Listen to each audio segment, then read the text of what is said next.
The President and the Press. Address before the American Newspaper Publishers Association. President John F. Kennedy, Waldorf Astoria Hotel, New York City, April 27, 1961. Mr. Chairman, ladies and gentlemen, I appreciate very much your generous invitation to be here tonight. You bear heavy responsibilities these days, and an article I read some time ago reminded me of how particularly heavily the burdens of present-day events bear upon your profession. You may remember that in 1851, the New York Herald Tribune, under the sponsorship and publishing of Horace Greeley, employed as its London correspondent an obscure journalist by the name of Karl Marx. We are told that foreign correspondent Marx, stone-broke, and with a family ill and undernourished, constantly appealed to Greeley and managing editor Charles Dana for an increase in his magnificent salary of $5 per installment, a salary which he and Engels ungratefully labeled as the lousiest petty bourgeois cheating. But when all his financial appeals were refused, Marx looked around for other means of livelihood and fame, eventually terminating his relationship with the Tribune and devoting his talents full-time to the cause that would bequeath the world the seeds of Leninism, Stalinism, revolution, and the Cold War. If only this capitalistic New York newspaper had treated him more kindly, if only Marx had remained a foreign correspondent, history might have been different. And I hope all publishers will bear this lesson in mind the next time they receive a poverty-stricken appeal for a small increase in the expense account from an obscure newspaperman. I have selected as the title of my remarks tonight, The President and the Press. Some may suggest that it would be more naturally worded, the President versus the Press. But those are not my sentiments tonight.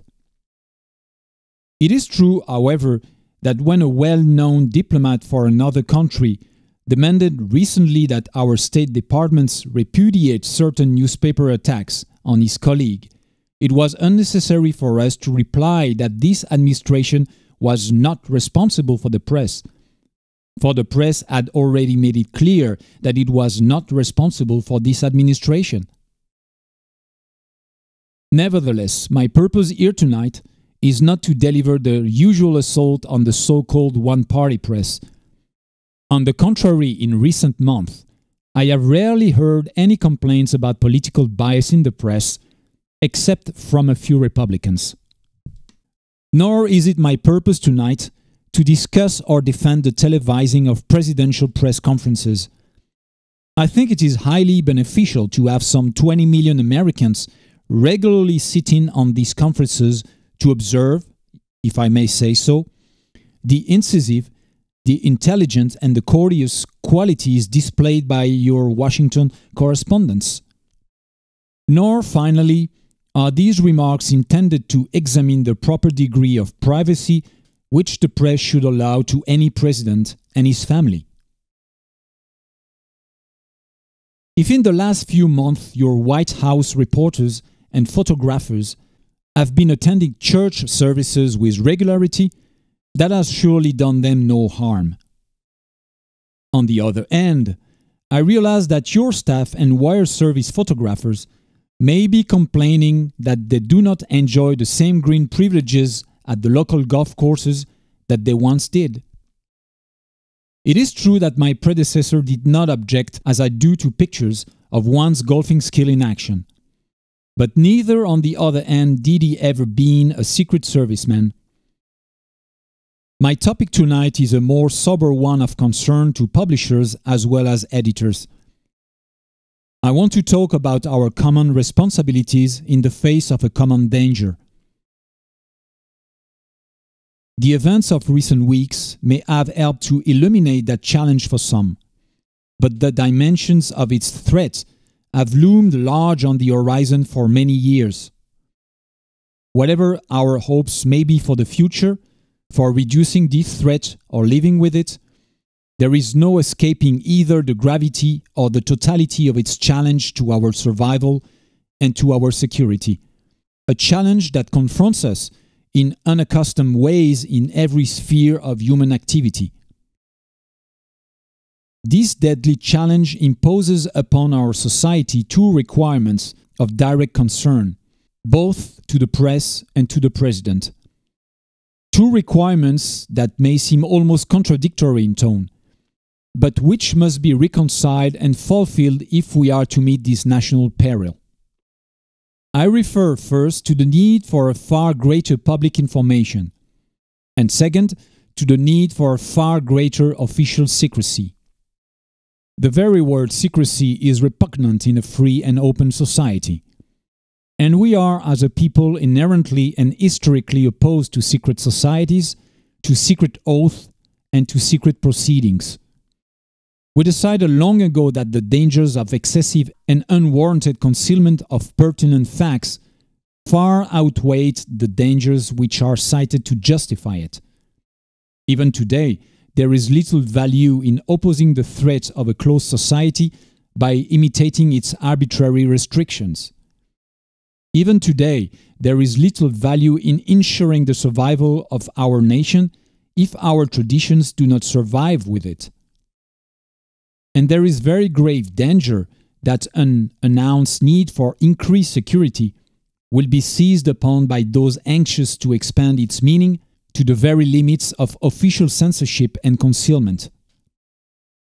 That I do not intend to permit to the extent that it is in my control.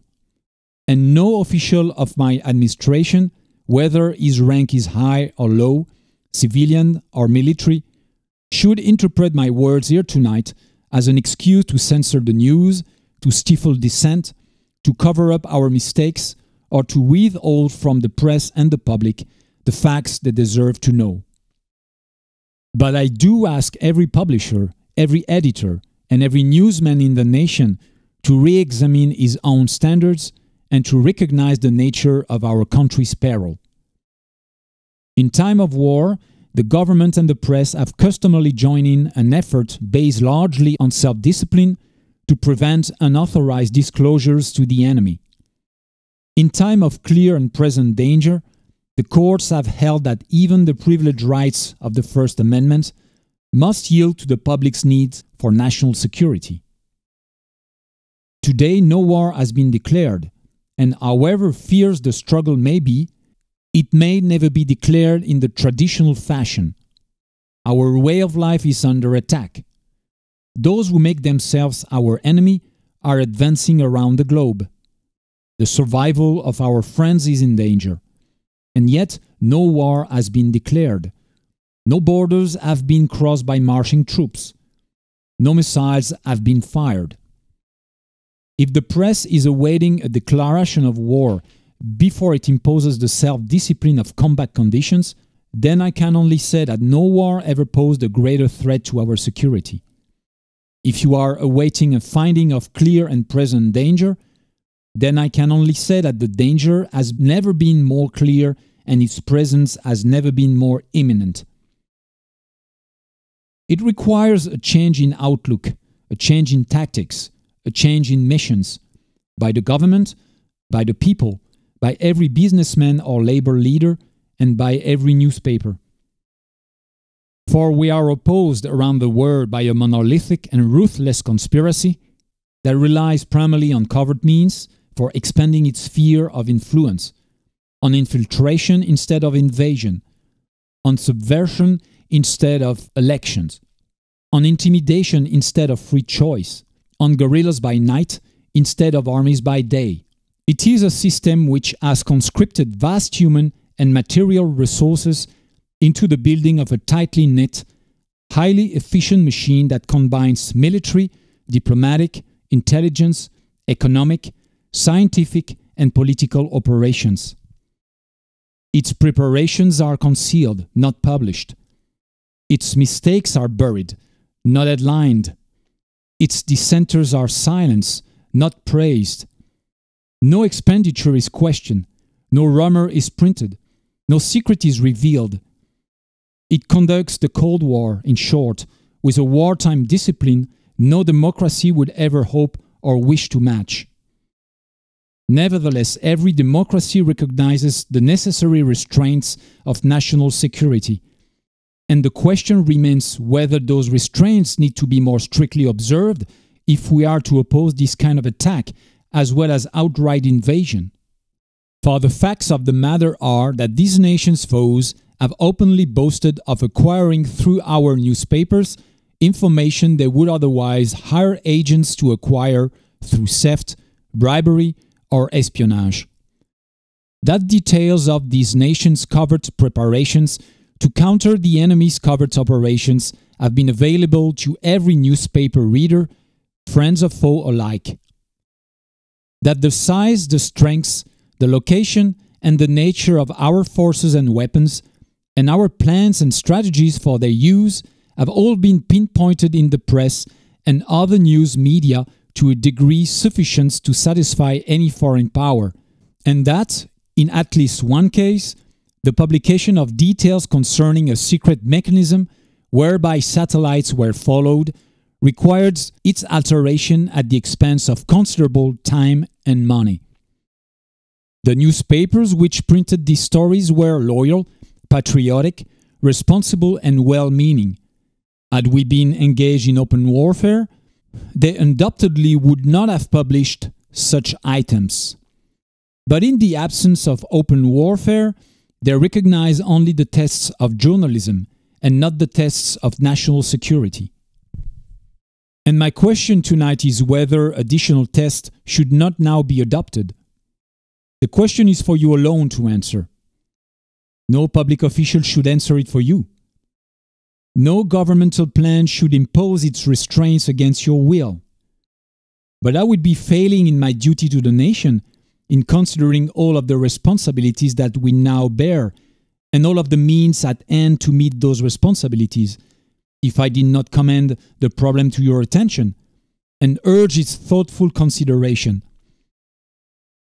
On many earlier occasions, I have said, and your newspapers have constantly said, that these are times that appeal to every citizen's sense of sacrifice and self-discipline.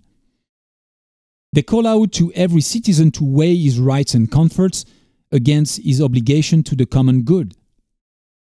I cannot now believe that those citizens who serve in the newspaper business consider themselves exempt from that appeal. I have no intention of establishing a new office of war information to govern the flow of news. I am not suggesting any new forms of censorship or any new types of security classifications. I have no easy answer to the dilemma that I've posed, and would not seek to impose it if I had one. But I am asking the members of the newspaper profession and the industry in this country to re-examine their own responsibilities, to consider the degree and the nature of the present danger, and to heed the duty of self-restraint which that danger imposes upon us all. Every newspaper now asks itself, with respect to every story, is it news? All I suggest is that you add the question, is it in the interest of the national security? And I hope that every group in America, unions and businessmen and public officials at every level, will ask the same question of their endeavors and subject their actions to the same exacting tests. And should the press of America consider and recommend the voluntary assumption of specific new steps or machinery, I can assure you that we will cooperate wholeheartedly with those recommendations. Perhaps there will be no recommendations. Perhaps there is no answers to the dilemma faced by a free and open society in a cold and secret war. In times of peace, any discussion of this subject and any action that results are both painful and without precedent. But this is a time of peace and peril which knows no precedent in history. It is the unprecedented nature of this challenge that also gives rise to your second obligation, an obligation which I share. And that is our obligation to inform and alert the American people to make certain that they possess all the facts that they need and understand them as well. The perils, the prospects, the purposes of our program, and the choices that we face. No president should fear public scrutiny of his program. For from that scrutiny comes understanding, and from that understanding comes support or opposition, and both are necessary. I am not asking your newspapers to support the administration, but I'm asking your help in the tremendous task of informing and alerting the American people. For I have complete confidence in the response and dedication of our citizens whenever they are fully informed. I not only could not stifle controversy among your readers, I welcome it. This administration intends to be candid about its error, for as a wise man once said, an error does not become a mistake until you refuse to correct it. We intend to accept full responsibility for our errors, and we expect you to point them out when we miss them. Without debate, without criticism, no administration and no country can succeed, and no republic can survive. That is why the Athenian lawmaker Solon decreed it a crime for any citizen to shrink from controversy. And that is why our press was protected by the First Amendment, the only business in America specifically protected by the Constitution, not primarily to amuse and entertain, not to emphasize the trivial and the sentimental, not to simply give the public what it wants, but to inform, to arouse, to reflect, to state our dangers and our opportunities, to indicate our crises and our choices, to lead, mold, educate, and sometimes even anger public opinion. This means greater coverage and analysis of international news, for it is no longer far away and foreign, but close at hand and local. It means greater attention to improved understanding of the news as well as improved transmission. And it means, finally, that government at all levels must meet its obligation to provide you with the fullest possible information outside the narrowest limits of national security. And we intend to do it. It was early in the 17th century that Francis Bacon remarks on three recent inventions already transforming the world: the compass, gunpowder, and the printing press. Now, the links between the nation first forged by the compass have made us all citizens of the world, the hopes and threats of one becoming the hopes and threats of us all. And that one world's efforts to live together, the evolution of gunpowder to its ultimate limit, has warned mankind of the terrible consequences of failure. And so it is to the printing press, to the recorder of man's deeds, the keeper of its conscience, the courier of his news, that we look for strength and assistance, confident that with your help, man will be what it was born to be, free and independent,